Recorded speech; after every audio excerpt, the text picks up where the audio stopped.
Do you have any food reserves in your home right now? How long could you provide food for your family if the food supply was cut off? A month? A week? 3 days? Wouldn't you feel better if you had the necessary reserves?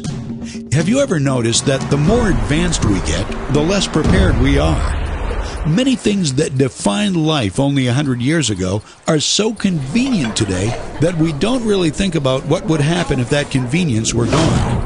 Consider how we get our food. We just go down to the grocery store and grab a few things. But what if something happened that interrupted the food supply to the store? How long would it take for the shelves to be wiped out? What would you do?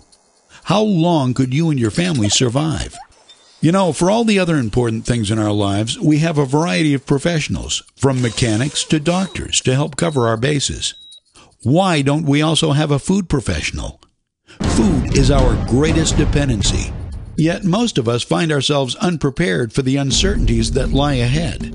Why take chances? Why not do something about it? You've already taken the first step. Keep moving forward with this tour, and we can help you put a plan together and even show you how to get your food for free.